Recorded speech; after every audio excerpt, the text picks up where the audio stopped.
지난 목요일 날 아침 뉴스에 보니까 일제히 우리나라 20대 대통령에 윤석열 후보가 당선됐다는 소식을 전했습니다. 어떻게 생긴 분인지 잘 모르시는 분 계시죠? 영상 한번 보겠습니다. 윤석열 후보, 저분이에요. 저분이 이번에 20대 대통령으로 당선되신 분이에요. 채원이 혹시 버스 타러 가다가 저분 만나면은 축하해 주세요. 이번에 20대 대통령으로 당선되신 분이죠? 축하드리면서 잘 부탁드립니다. 그렇게 인사드리면 정치를 좀 더 잘하실 거예요. 알겠죠? 혹시 다른 분들도 가다가 만나시면 꼭 축하드리세요. 얼굴을 좀 알아봐 드려야 됩니다. 이 윤석열 후보는 1639만 4,815표를 얻었어요. 그럼 2위가 된 이재명 후보는 얼마나 얻었느냐? 비슷해. 1614만 7,738표를 얻었어. 표 차이는 0.73%. 이 2천만, 3천만 표가 넘는 중에 20여만 표 차이가 난단 말이에요. 그러니까 이재명 후보 입장에서는 굉장히 억울하겠죠.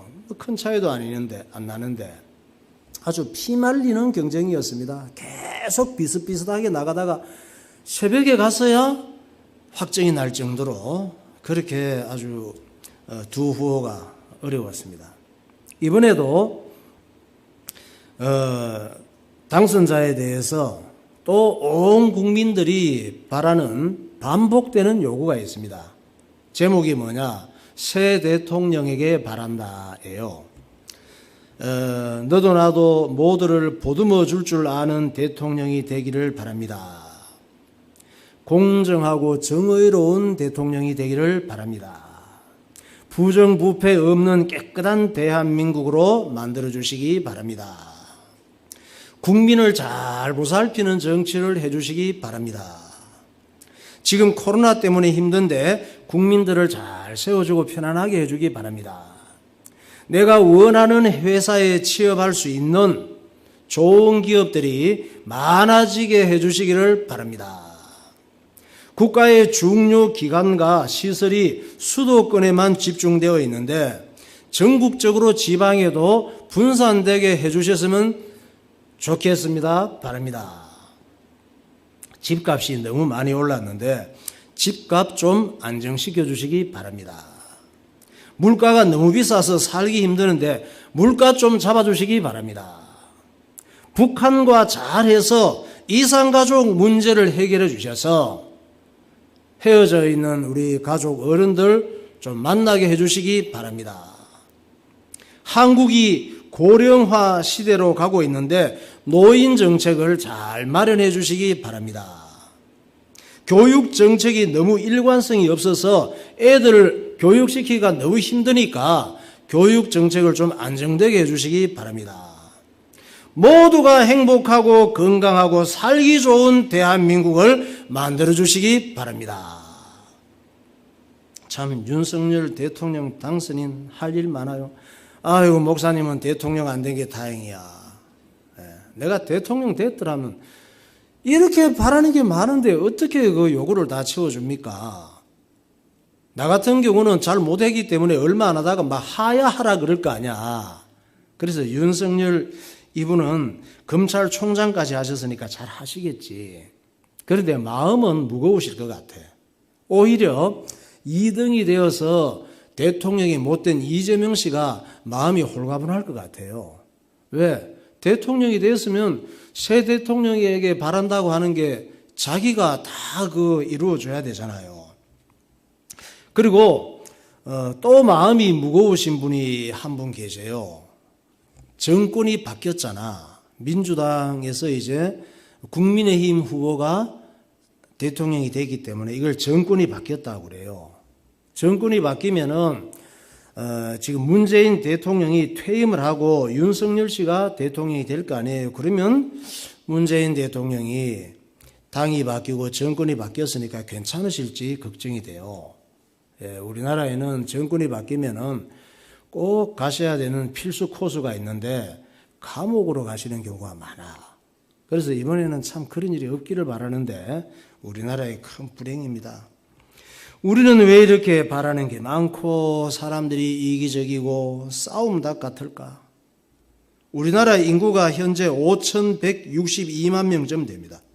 그런데 대통령이 혼자서 어떻게 5,162만 명의 요구를 참 들어줄 수가 있겠습니까? 우리는 어때요? 남편 요구도 하나 제대로 못 들어주잖아. 나는 아내 요구도 제대로 하나 못 들어주잖아. 나는 내 자식 요구도 하나 제대로 못 들어주잖아요. 내 부모 요구도 못 들어주잖아. 그런데 왜 그러시나? 대통령에게 온 국민들이 5,162만 명이 그렇게 다 내 요구로 들어달라 그러면 그래 대통령이 그냥 에이 나는 대통령 5년 하고 치울래 그러면서 얼른 하면서 지나가는 거예요. 그러니까 국민들은 마음에 안 드니까 에이 다음엔 대통령도 바꿔보자. 이래서 바꾸는데 맨날 바꿔도 비슷해요. 5천만 국민들이 전부 내가 바라는 걸 해달라고 하지 말고 될 수 있으면 비난하고 비판하지 말고 내가 이 사람을 안 찍었다고 꼴보기 싫어하지 말고 부정적으로 말하지 말고 내 마음에 안 든다고 편가르기 하지 말고 어차피 대통령 여러 사람 될 수 없잖아요. 그래서 목사님 지난번에 그랬잖아. 14사람 다 대통령 시켜주라 그랬잖아. 자기가 찍은 사람 다 대통령 하게 해주라니까. 그래갖고 14개로 나눠서 정치하면 되잖아. 왜 한 사람만 찍어놓고 자꾸 마음에 드니 안 드니 네 편 내 편 가르고 그러냐고. 그 우리나라 헌법이 대통령을 여러 사람 만들 수가 없어요. 한 사람만 만들어야 돼.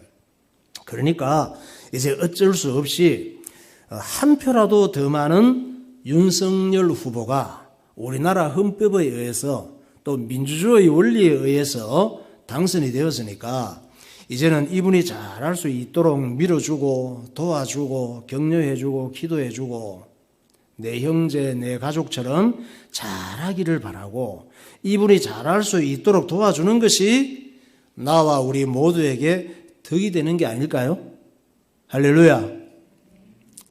어차피 내 남편이 됐으니까 어차피 내 아내가 됐으니까 어차피 내 자식으로 태어났으니까 어차피 내 부모 관계로 만났으니까 잘 되기를 바라고 잘하고 협조하고 배려하고 잘 만들어 가야죠. 우리 국민들 지금 정신 차려야 됩니다. 푸틴 하는지 보세요. 지금 여당이니 야당이니 뭐 진보니 보수니 뭐 네 편 내 편 그렇게 힘 뺄 상황이 아니에요. 우리 옆에도 푸틴이 여러 명 있어. 푸틴이 러시아에만 있는 줄 아세요? 우리나라에도 여럿 있다니까. 푸틴 같은 사람들이. 우리 주변에도 푸틴이 많아요. 우리를 36년간 짓밟은 침략자 일본이 우리나라보다 군사력이 강해. 러시아가 군사력이 우크라이나보다 강하니까 침략하잖아. 계속 보고 있다가 일본이 대단하다니 군사 대국이야. 일본이 인구가 몇 명이냐 1억 2,500만 명이 넘어. 그런 일본이 독도를 자기 땅이래. 우리 땅인데 독도 누구 땅이에요? 우리나라 땅이잖아. 근데 저 나라 땅이라 그러면서 맨날 째려보고 있습니다. 애들한테 독도는 우리 땅이라고 가르치고. 나쁜 놈들. 우리의 위로는 1950년 6월 25일 남한을 완전히 제로 초토화시킨 침략자 북한이 6.25 전쟁 후에 지금 70년간 3대 세습을 하면서 전쟁 준비만 하고 있단 말이에요. 지금은 핵무기를 개발해 놓고 남한을 적화 통일할 기회만 보고 있습니다. 우리나라는 핵무기를 얼마든지 많이 뛰어난 걸 개발할 수 있지. 근데 우리나라는 그렇게 할 수가 없어. 미국에서 못하게 해. 미국하고 협력하는 이 관계가 돼 있고 동맹이기 때문에 미국에서 너희는 그런 거 하지 말고 만약에 문제가 있으면 우리가 도와줄게.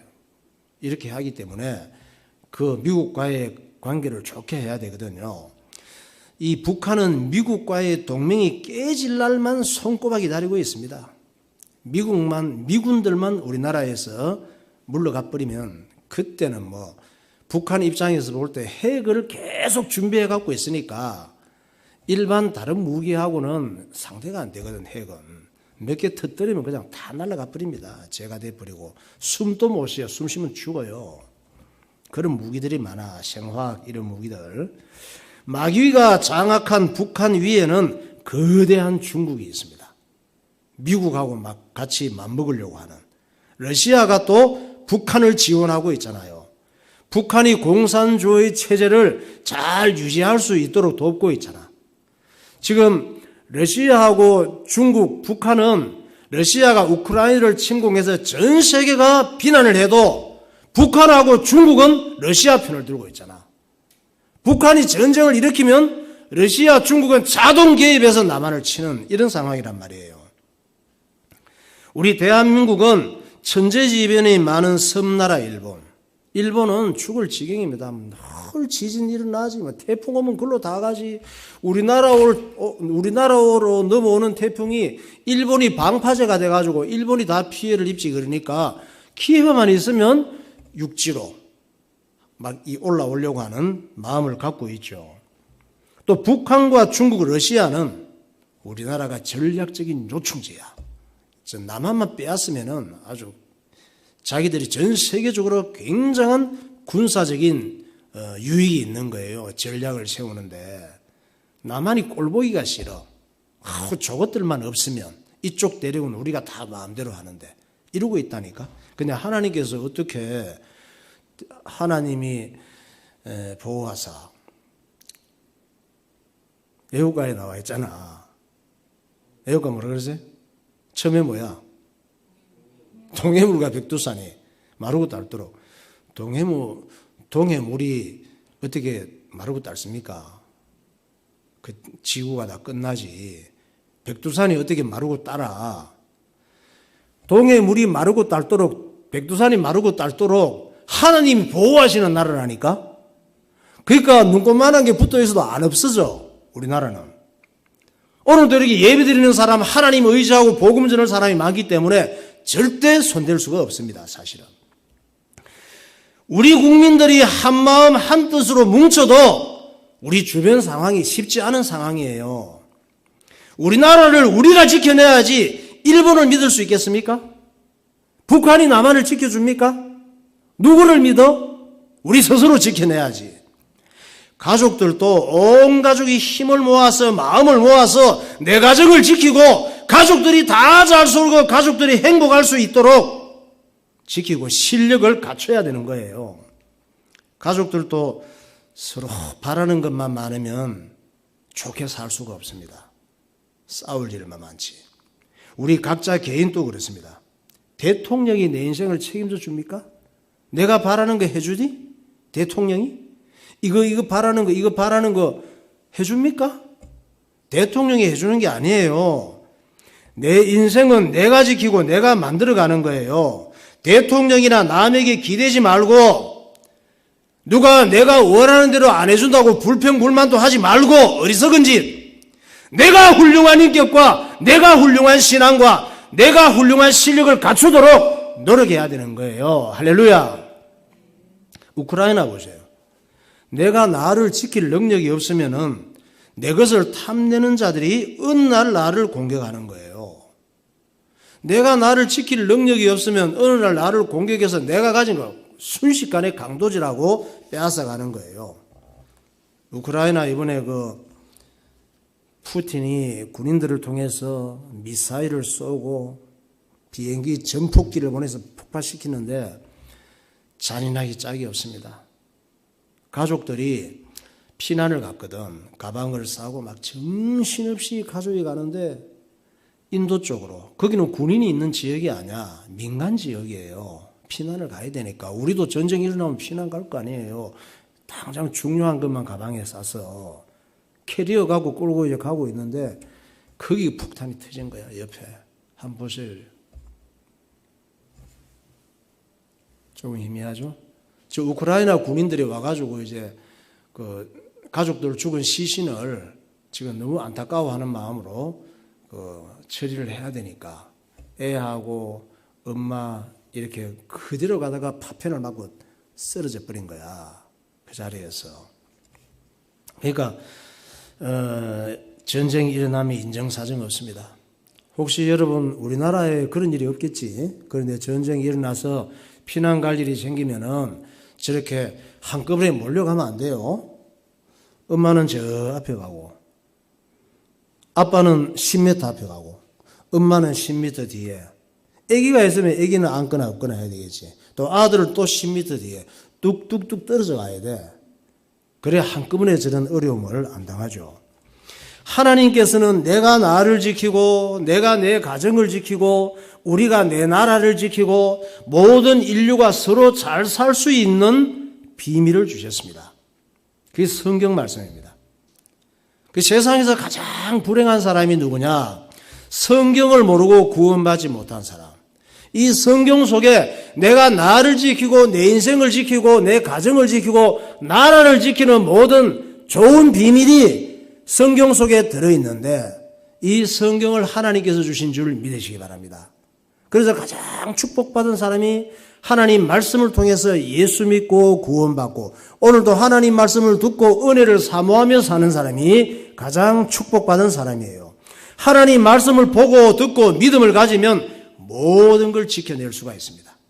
하나님 말씀을 보고 듣고 믿음을 가지면 죄와 마귀 역사를 알고 승리할 수가 있습니다.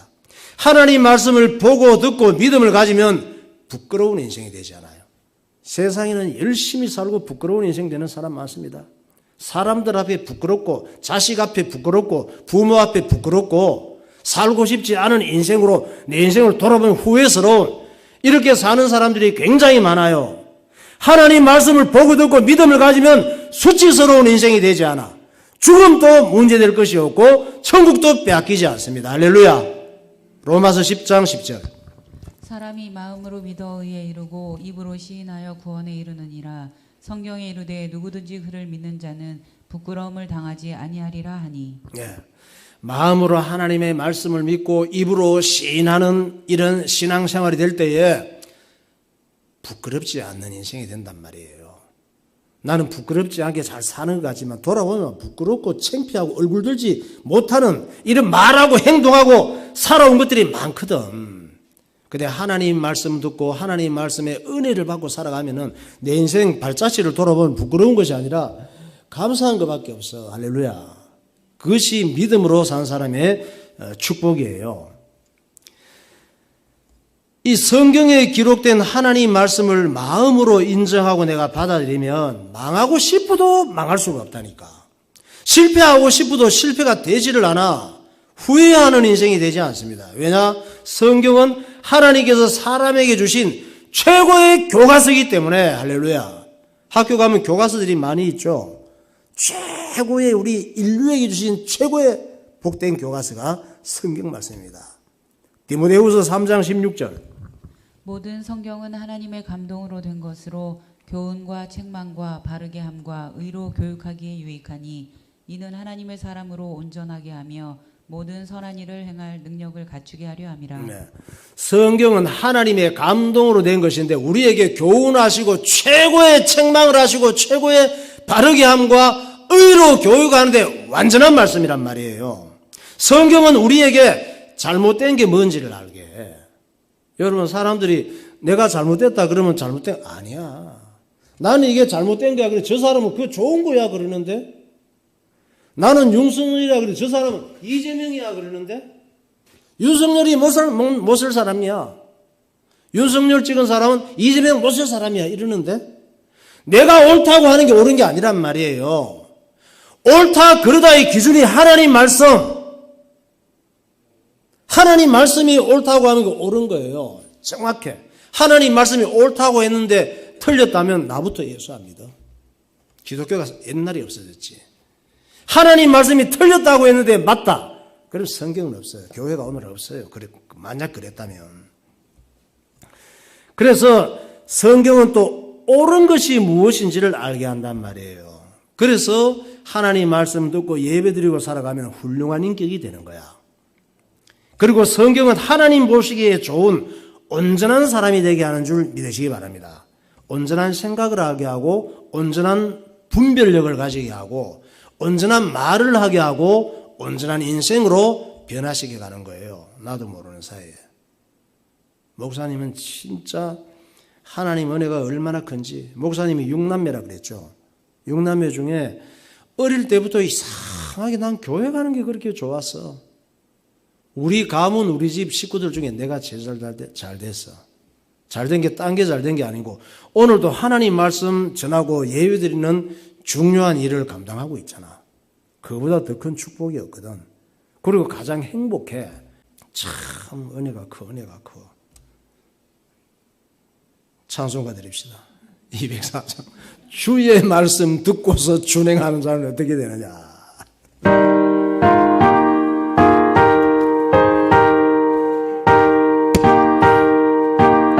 주의 말씀 듣고 주의 말씀 듣고서 준행하는 자는 반석 위에 터닫고 집을 지은 같아.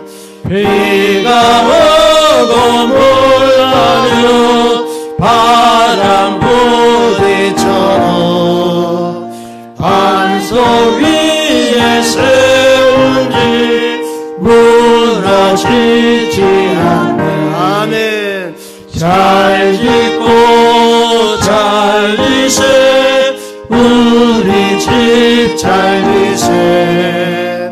만세 반석 위에 넣어 우리 집 잘 지세. 주의 말씀도 행치 않는 자. 주의 말씀 듣고도 행치 않는 자는 모래 위에 터닫고 집을 지은 비가 오고 물나며 비가 오고 물나며 바람 부딪힐 때 모래 위에 세운 집 크게 무너지네.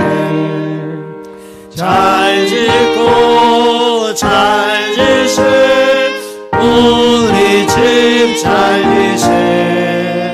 만세 반석 위에 넣어 우리 집 잘 지세. 세상 모든 사람 세상 모든 사람들 집을 짓는 자니 반석 위가 아니며 모래 위에 짓네.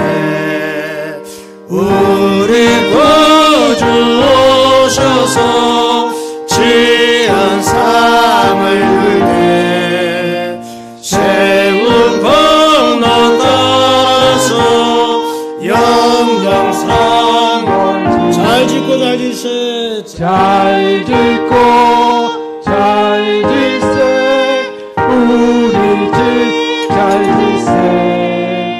만세 반석 위에 넣어 우리 집 잘 지세. 자, 세상 모든 사람들이 뭐 하는 자라고? 집을 짓는 사람이라 그러잖아요. 우리 한 사람 한 사람이 다 세상에 살아가고 있는 모든 사람 중에 하나니까 집을 지어가고 있다고. 어떤 집? 내 인생의 집을 지어가는 거예요. 여러분이 20살 산 사람은 20년간 내 인생의 집을 지어온 거야. 50살 산 사람은 50년간 내 인생의 집을 지어온 거야. 내 인생의 집을 어떻게 지었습니까? 어떤 사람은 반석 위에 집을 지을 때 단단한 밑에 반석 돌 위에 파고 콘크리트 단단하게 치고 그 위에 건물을 올려야지. 모래 위에 지으려면 집 짓기가 쉽지. 푸석푸석한 물렁물렁한 땅 파가지고 그냥 나무 박아가지고 올리면 집 짓기 쉽지. 그런데 비가 오고 물 나고 바람 불 때가 문제지. 돌 위에 반석 위에 콘크리트 위에 앉으면은 어제까지 비 오는 날 허물허물 무너져 버려.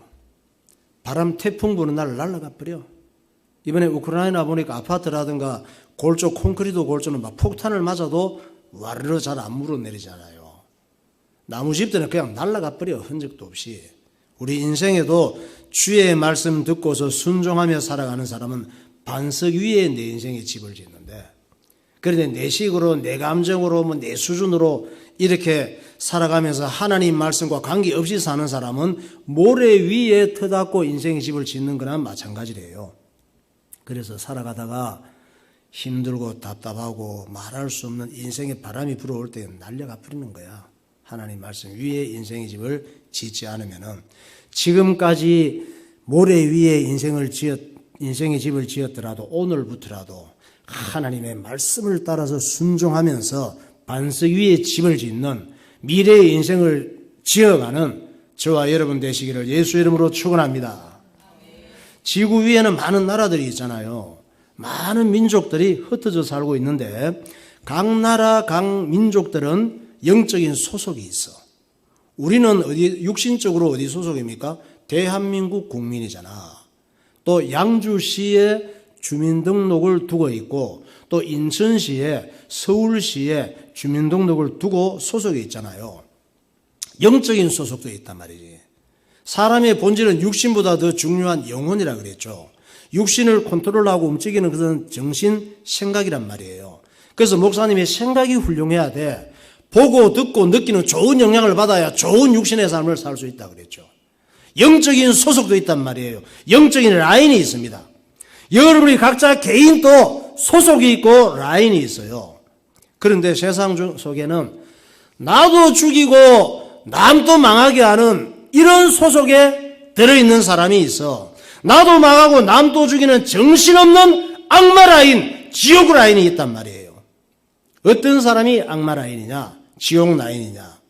푸틴 같은 사람, 김일성 같은 사람, 히틀러, 오사마 빈라덴, 느부갓네살, 니무롯, 더 성경에 올라가면 네피림, 중동의 사담 후세인, 성경적으로 라멧, 가인, 이런 사람이라 그랬습니다. 이번에도 푸틴 이런 사람들, 히틀러 같은 사람들, 이런 사람들 참 보면은 막 욕이 나와. 저것들 때문에 지옥은 꼭 있어야 된다. 이번엔 병원을 막 폭격하게 두는 거야. 병원을. 조산원 있잖아요. 임신해서 아기 출산해야 되는데 그럼 병원을 폭격한다니까. 임신부들이 침대에 누워있다가 그냥 날아가는 거야. 죽고.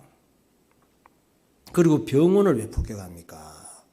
병원에 우크라이나 군들이 섞여 있을 수 있다 이거지. 병원 가서 숨어 있으면 좀 놔두고, 병원에 지금 환자들이 다치고 막 죽을 위기에 있는 사람들이 들어가 있으면 치료받기 좀 놔둬야지. 그리고 병원 가서 떨고 숨어 있는 군인들 죽일 거 뭐 있어. 그냥 가만 놔두지 거기. 그런데 어쨌든 병원이고 조산원이고 없어. 사람들이 피신 가는 거 막 그냥 폭격 때립니다. 이들은 어떤 사람들이냐? 마음에 하나님 두기를 싫어하는 인생을 살면 그렇게 돼.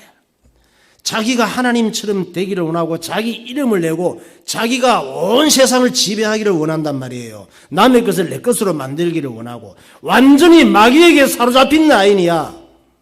이들은 어떤 종자들이냐? 로마서 1장 28절.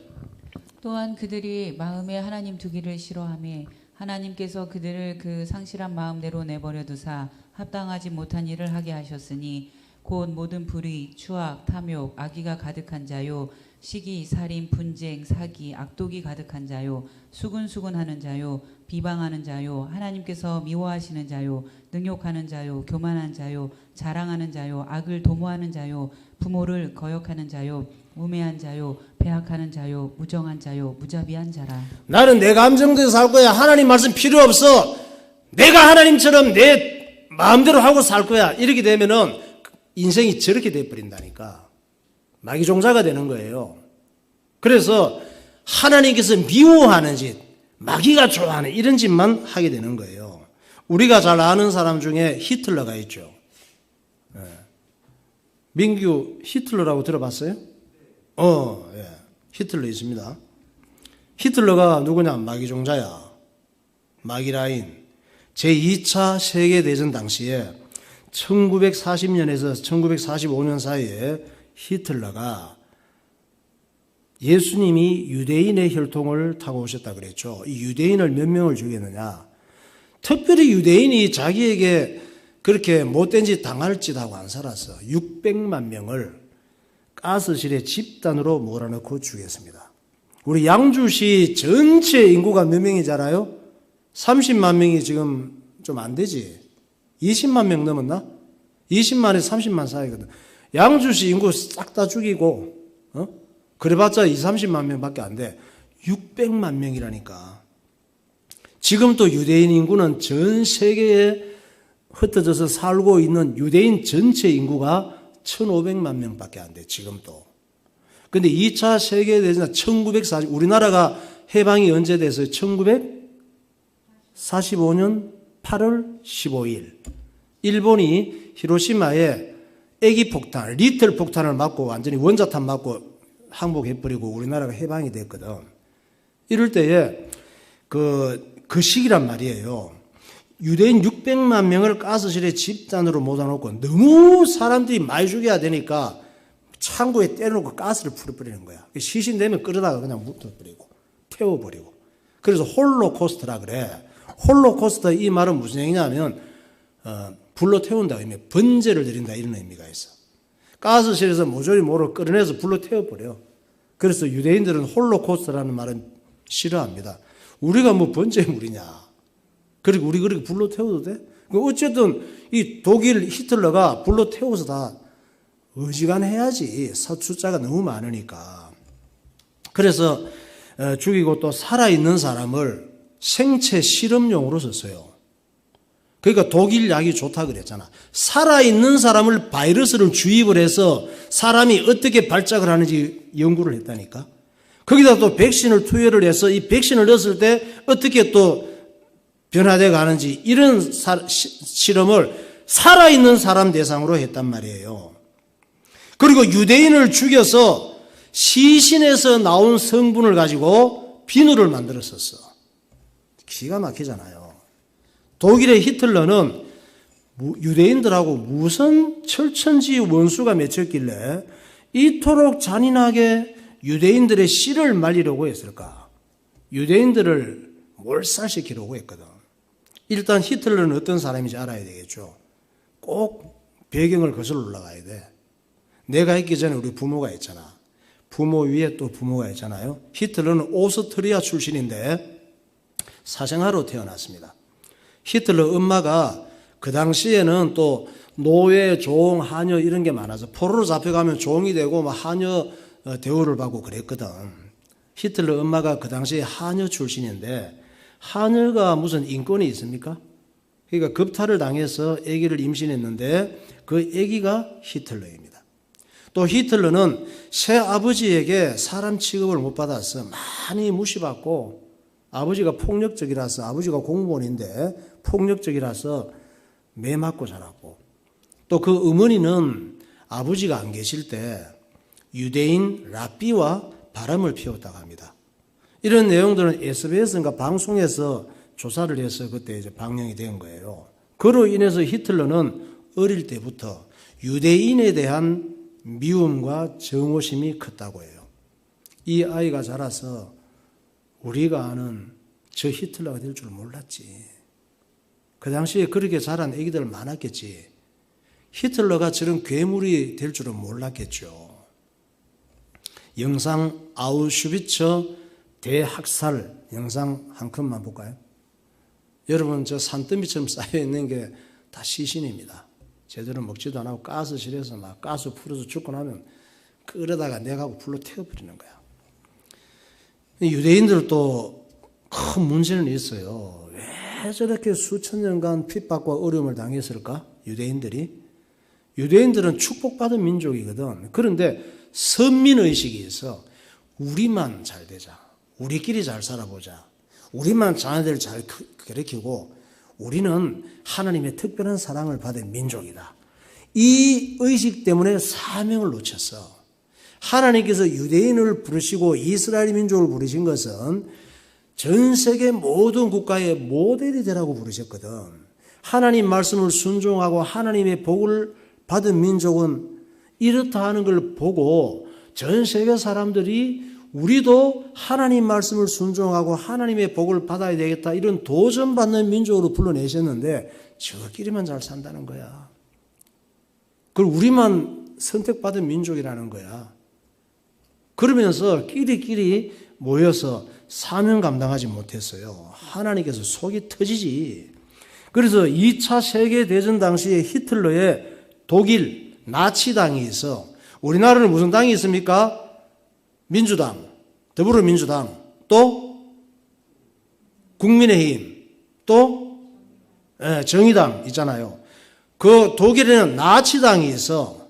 나치당이 여당이었어요, 그 당시에. 나치당의 가장 큰 프로젝트가 유대인들을 전 세계에서 말살시키는 거예요. 그걸 인종청소라 그래. 유대인들 인종을 씨를 말리겠다고 청소하겠다고 작정했단 말이에요, 히틀러가. 제정신이 아니지. 유대인들에 대한 끔찍한 미움은 당연히 마귀의 역사이지 사람이 하는 짓이 아니에요. 유대인들이 그런 짓을 한 적이 없다니까. 우리는 뭐 안 그래? 우리끼리 잘 살다. 우리 집이 어떻게 잘 살아야 된다. 내가 잘 돼야 된다. 우리는 안 그런가? 다 똑같지. 하나님 편에서 유대인들은 아브라함의 복을 받은 민족이에요. 아브라함의 후손들이야.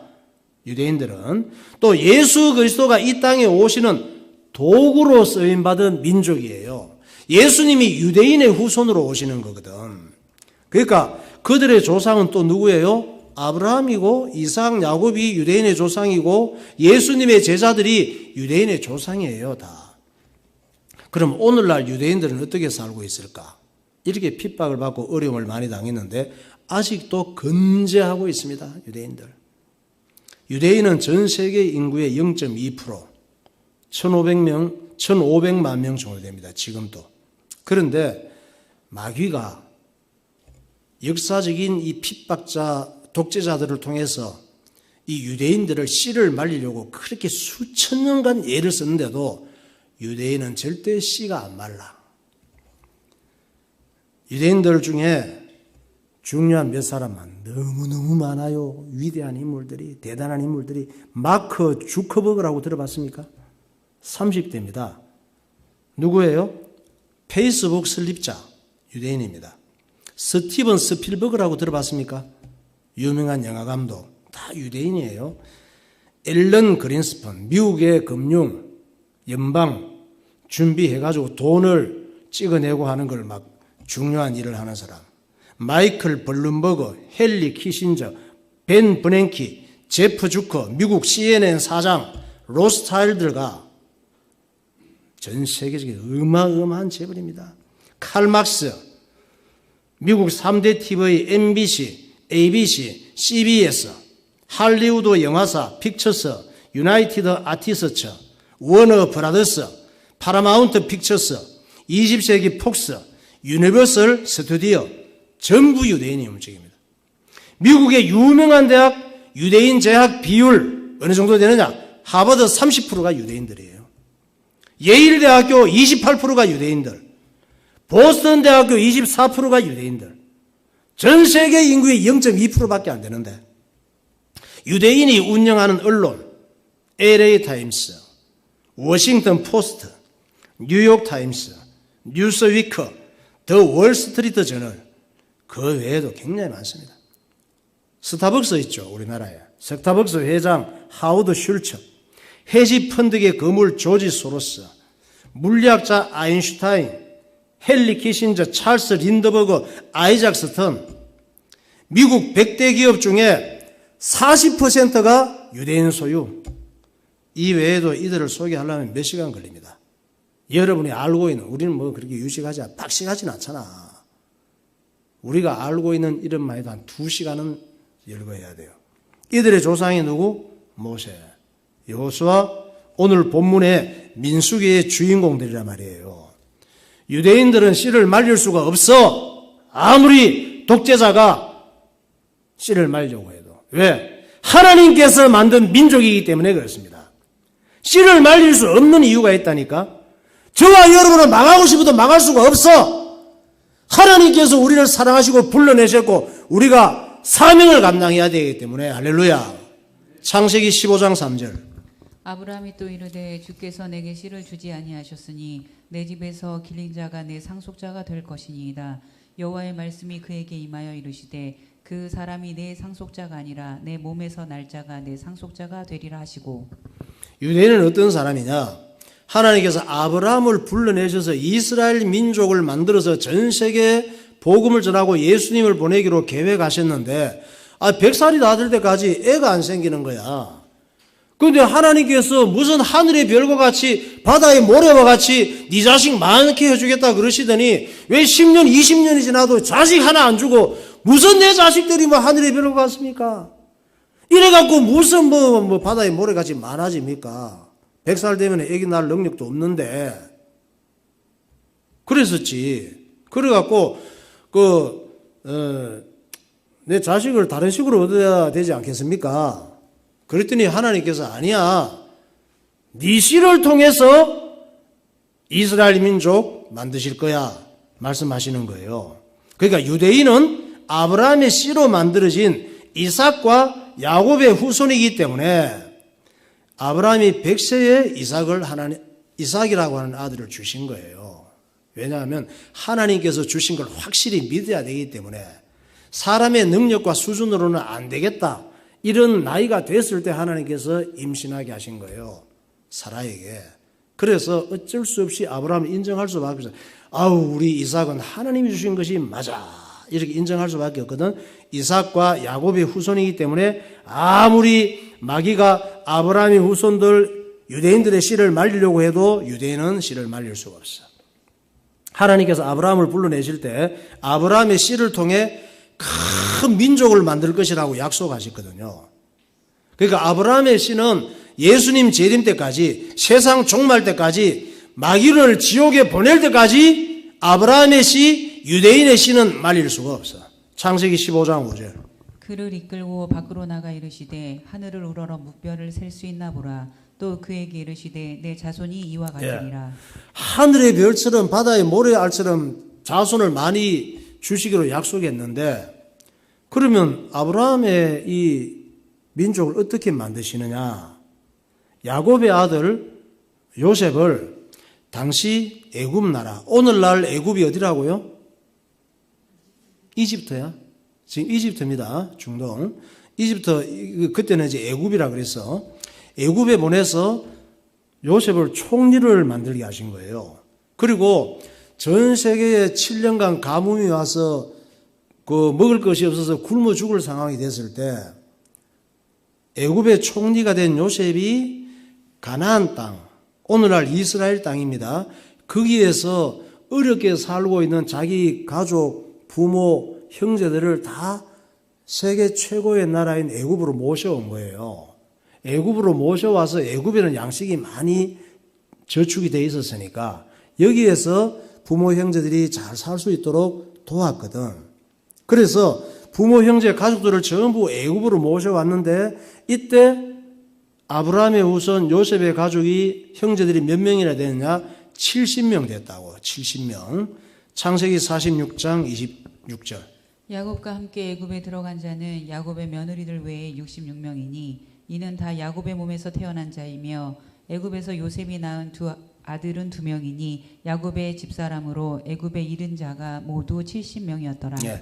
야곱이라고 하는 인물은 하나님께서 나중에 이름을 바꿔주셨죠. 너 이름을 지금부터 이스라엘을 하라. 그래서 오늘날 이스라엘의 국호는 야곱의 새로 받은 이름이 이스라엘이에요. 그래서 오늘날 이스라엘은 야곱의 12명의 아들이 이스라엘 땅에 들어가서 땅을 전부 다 12분의 1로 나누어서 형성한 것이 오늘날 이스라엘 땅이 됐다 이 말이에요. 그래서 이들이 애굽의 고센 땅에서 400년을 지내면서 애굽의 보호를 받으면서 지내는데 400년이 지나니까 인구가 얼마나 되느냐? 250만 명이 넘었어. 큰 민족으로 불어나게 되는데 하나님께서 아브라함에게 하신 약속이 뭐예요? 네 자손들을 하늘의 별과 같이 바다의 모래와 같이 정말 애굽에서 그렇게 성취된 거예요. 모든 예수 믿는 사람이 다 아브라함의 후손이지만 그 당시에는 250만 명 넘는 사람들이 아브라함의 후손으로 준비가 된 거야. 큰 민족이 만들어진 거죠. 그래서 이 상황을 성경은 이렇게 표현하고 있습니다. 출애굽기 1장 5절에 야곱의 허리에서 나온 사람이 모두 70이요 요셉은 애굽에 있었더라. 요셉과 그의 모든 형제와 그 시대의 사람은 다 죽었고 이스라엘 자손은 생육하고 불어나 번성하고 매우 강하여 온 땅에 가득하게 되었더라.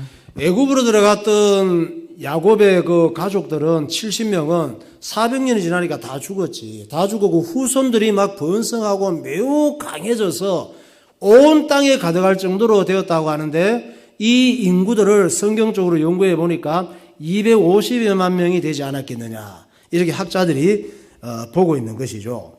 이들이 이제 모세를 통해서 애굽에서 해방을 받게 되잖아요. 이것을 출애굽했다고 그래. 우리나라가 1945년 8월 15일 날 일본에서 해방을 받았잖아요. 이제 그걸 뭐라 그래요? 출일본이라 그래. 출일본 못 들어봤죠? 오늘 목사님이 만든 단어야. 애굽에서 해방받았던 날을 출애굽이라 그래.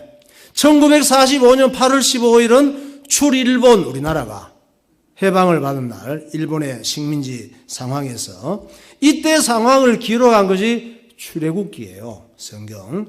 출애굽한 다음에 시내산에 와서 하나님께서 십계명을 주셨지. 시내산, 중동의 시내산 나중에 가보자 그랬죠. 또 율법, 국법을 주셨습니다. 이스라엘 민족의 국법은 누가? 하나님께서 주셨는데 그것이 레위기예요. 출애굽기 20장 이후에 이스라엘 민족의 국법이 나와. 오늘날 또 이스라엘 민족은 레위가 국법이에요. 출애굽기 20장이 그 말씀이 국법이야. 철저하게 그 말씀을 순종하며 따라갑니다. 사람이 법을 만드는 게 아니에요. 이스라엘 나라는. 하나님께서 모세에게 이스라엘 민족의 법을 주신 거예요. 왜? 이스라엘의 왕은 하나님이시기 때문에. 그리고 또 성막 만드는 방법, 제사 드리는 방법, 안식일을 지키는 요령, 이거를 다 모세에게 가르치시고 이스라엘 민족들은 광야, 시내 광야에서 성막을 만드는 거, 하나님 앞에 예배 드리는 거 다 배우고 익히게 되죠. 그래서 유대인들은 지금 또 십계명을 순종합니다. 모세 오경을 순종해요. 레위기 공부를 철저히 가르칩니다. 토라, 탈무드, 쉐마 이런 걸 통해서 아기 때부터 이 모세 오경과 율법의 말씀을 철저히 가르칩니다. 그걸로 무장인데 학원 안 보내 이 사람들은. 그런데 세계 최고의 인물들이 대단히 많습니다. 자, 이제 애굽에서 나왔으니까 광야에서 하나님 말씀 국법을 받았지, 또 인구도 많이 번성을 해서 민족이 되었지, 여기서 예배 드리는 거 다 배웠지. 남은 일이 뭐냐? 250만 명의 민족을 일사불란하게 움직이는 단체로 만들고 군대를 조직하는 일이 남은 거예요.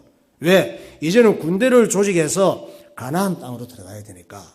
가나안 땅에서 애굽으로 왔었잖아. 70명의 가족이. 이제 다시 돌아가야 되거든. 몇 년 만에 돌아가요? 400년 만에 가나안 땅으로 돌아가야지.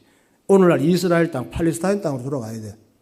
그런데 400년 동안 자기 땅에서 나와서 애굽에 살았으니까 그럼 400년간 그 땅에는 뭐 누가 비워놓고 있겠어? 딴 사람이 살고 있지. 그 원주민이라 그래. 가나안 7 족속이라 그래요. 그 족속들이 어떤 신앙을 가졌는지 목사님이 다음 주일날 말씀을 전해드릴게요. 이 사람들을 들어가서 다 죽여야 되는 거야. 죽이고 쫓아내고 다시 아브라함이 살던 땅, 가나안 땅을 회복해야 되는 거예요. 그러니까 군대를 조직해야지. 7 족속하고 들어가서 싸워서 쟁취해야 되니까. 그래서 병력 조직을 하는데 병력 조직의 기준은 뭐냐? 20살 이상 남자들이 군대 조직으로 준비가 돼야 돼. 그래서 20살 이상 된 남자들을 군인 조직으로 다 모집을 해서 지파별로 모집하니까 몇 명이 모집이 됐느냐? 60만 3,550명. 정확해요. 오늘날 러시아군이 뭐 10만 명 보냈는데 뭐 그러는데 러시아군이 100만 명이라 그러지. 세계 엄청난 나라인데도. 근데 이때 당시에 이스라엘 민족이 시내산에서 군대를 모집해서 군인들을 20살 이상 싸울 만한 사람을 모집하니까 60만 3천 명이니까 상당한 군인이죠. 우리나라 군대 전체가 한 60만 명 된다 그러잖아. 민수기 1장 2절 4절 45절. 너희는 이스라엘 자손의 모든 회 중 각 남자의 수를 그들의 종족과 조상의 가문에 따라 그 명수대로 계수할지니 이스라엘 중 20세 이상으로 싸움에 나갈 만한 모든 자를 너와 아론은 그 진영별로 계수하되 각 지파의 각 조상의 가문의 우두머리 한 사람씩을 너희와 함께하게 하라. 이같이 이스라엘 자손이 그 조상의 가문을 따라 20세 이상으로 싸움에 나갈 만한 이스라엘 자손이 다 계수되었으니 계수된 자의 총계는 60만 3,550명이었더라. 네, 역사적인 기록이에요. 그래서 하나님께서 그럼 이 민족을 왜 만드셨을까? 이 민족이 나하고 무슨 상관이 있나? 이 민족을 가나안 땅에 들여보내서 가나안 땅에서 예수님을 보내시기 위해서 이 민족을 하나님께서 만드신 거예요. 그리고 이 민족을 통해서 온 세계와 모든 나라에 예수 그리스도의 복음을 전하고 하나님을 알게 하고 구원받게 하기 위해서 이스라엘 민족을 만드신 거예요. 아브라함을 불러내시고, 그리고 이 민족을 통해서 마귀 라인, 지옥 라인에 서 있는 사람들을 예수님 라인으로, 천국 라인으로 들어와서 구원받게 하시려고 이스라엘 민족을 만드신 줄 믿으시기 바랍니다. 하나님께서는 지금 또 복음 전할 유대민족을 만드셔요. 지금 또 십자가의 군사들을 계속 만들고 계십니다.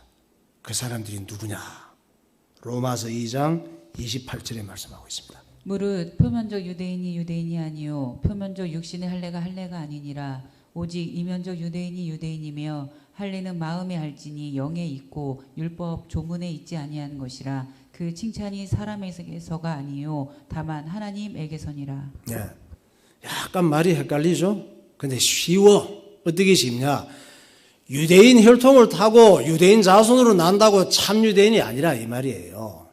하나님께서 원하시는 참 유대인, 또 그 유대인들이 저런 참 유대인이 돼야 되는데 저런 참 유대인이 안 되니까 히틀러에게 그렇게 추구하는 거야. 역사적으로 많은 핍박을 받고, 하나님께서 그 유대인들이 저런 유대인이 되기를 원하시고, 이 유대인들을 통해서 온 세계에 복음 전할 때 예수 믿는 사람이 또 참 유대인이 되는 거예요.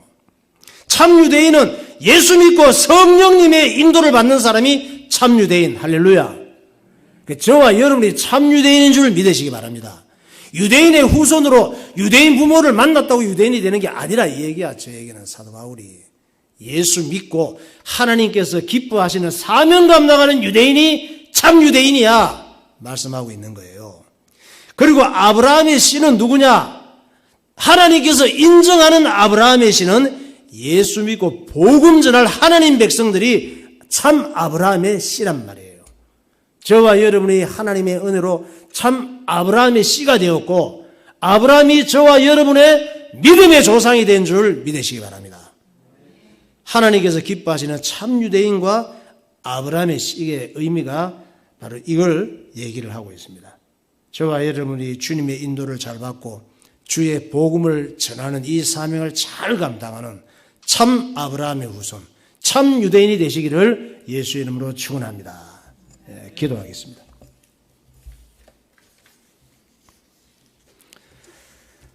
대통령을 뽑는다고 대통령이 내 인생을 책임질 수 있는 것이 아닙니다.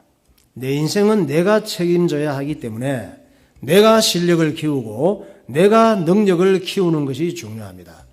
가정을 지킬 능력이 없는 사람은 가정을 무너지게 합니다. 나라를 지킬 능력이 없으면 나라가 침략을 당합니다.